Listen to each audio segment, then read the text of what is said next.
Hi guys, welcome to my channel.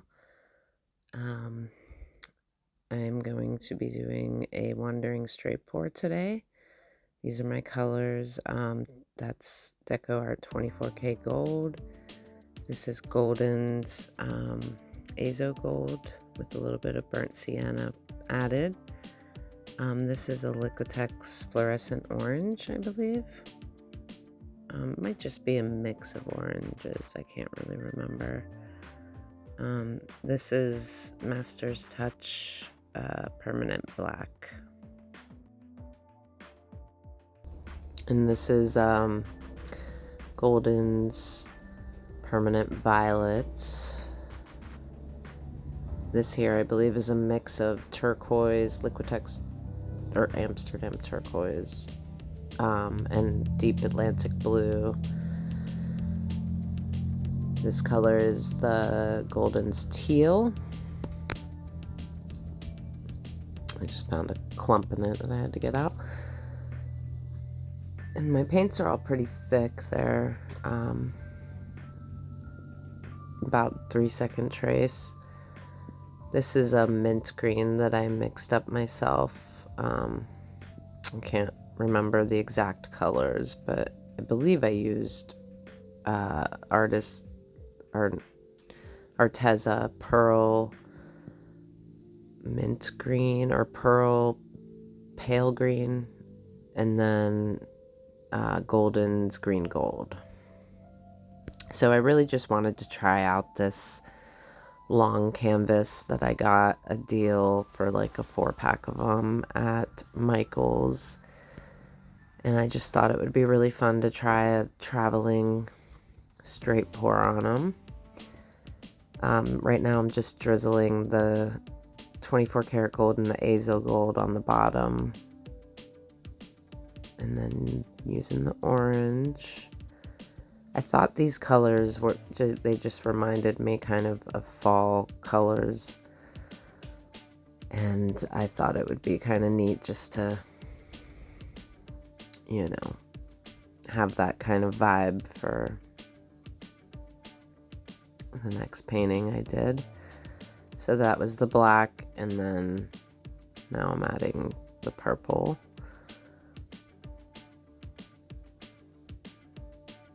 And then I go with the teal.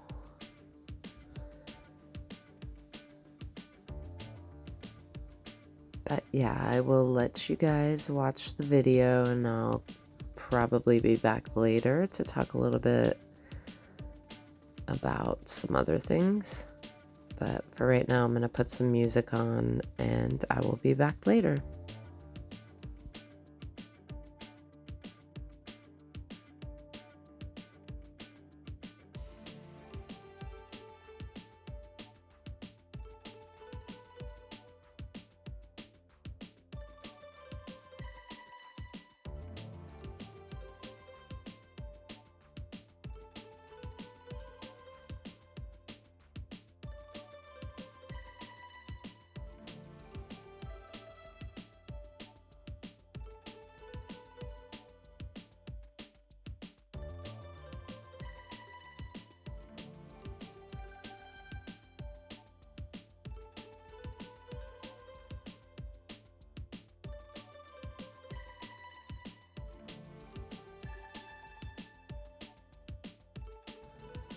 Alright guys, so I'm back.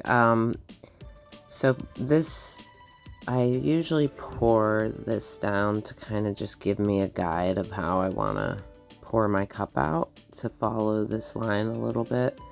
And also, you know, pouring into some paint can help with cells sometimes.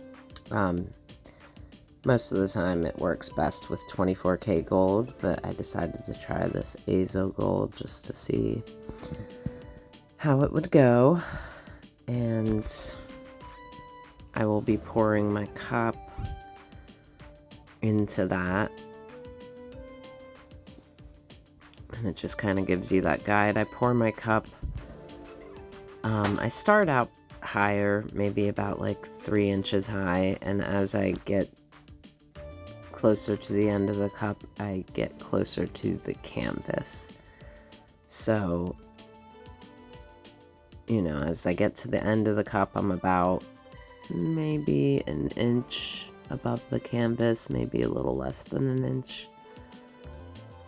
I was really happy with how these colors blended together because they kind of have this like really pretty fall sunset look to them.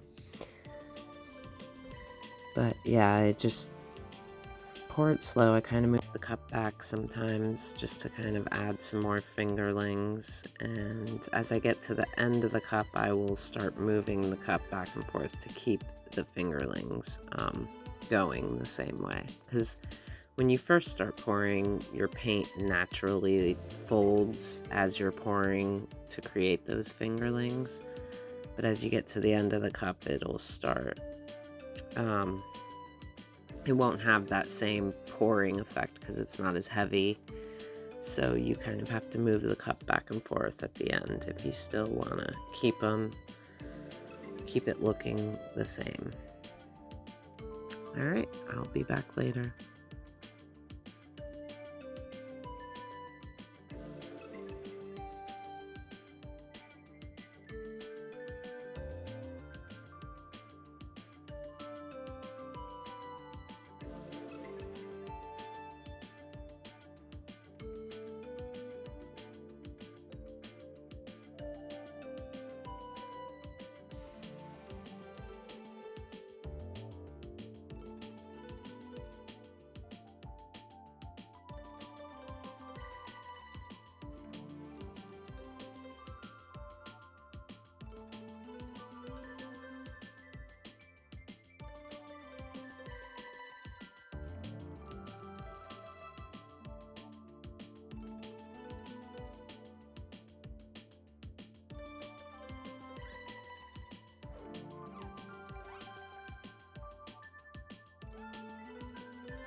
Okay, so now I'm doing the tilting.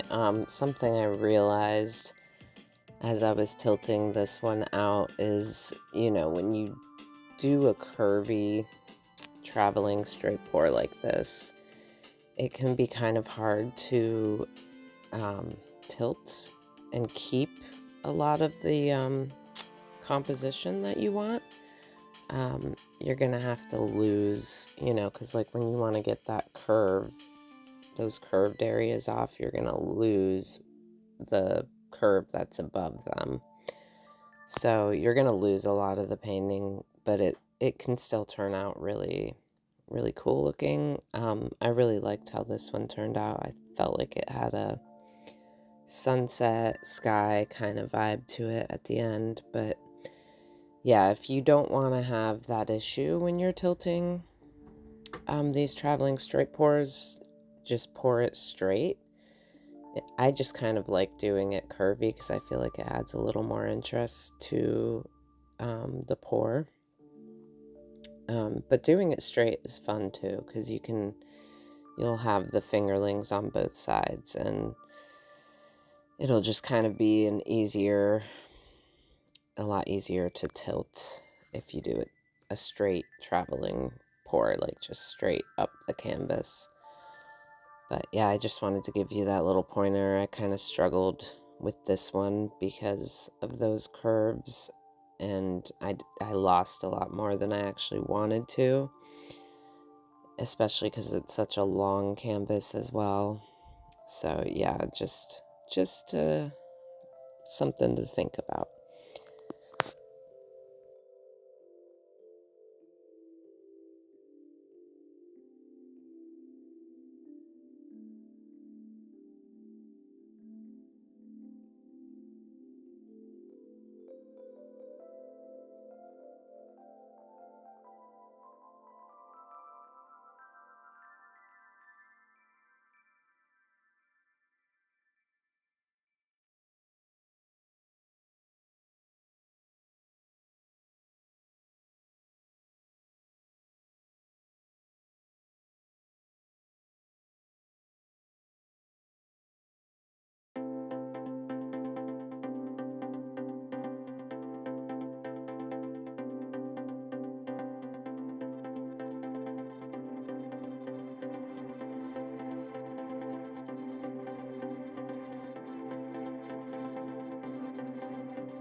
So here are the results, the wet results.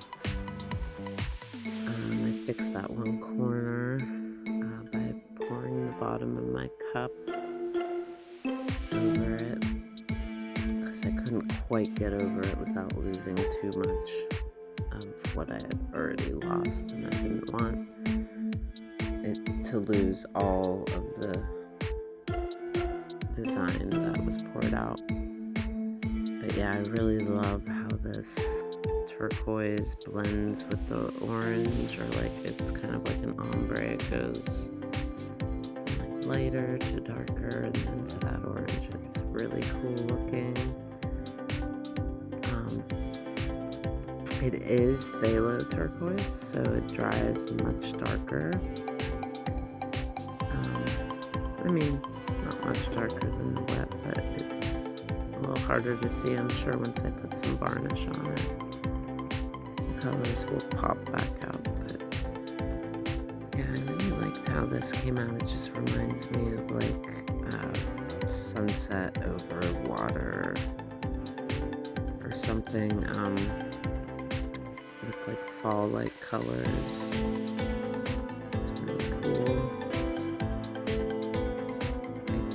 Wish I wouldn't have put so many curves in it when I was pouring it, because I wouldn't have lost as much of the design. But yeah, I always forget, to try it a little differently, but it's really neat the way it turned out. Up next is the dried results. Please subscribe or like and share my video if you enjoyed it, and give me a thumbs up. I would appreciate it. You guys have a great day, and I'll see you guys in the next video. This is the dried results. It was kind of hard to see the colors just with the lighting that I had, but I kind of got it at an angle where you can kind of see them pop right there. Alright, thanks guys for watching, if you stuck with me this long, and I will see you next time.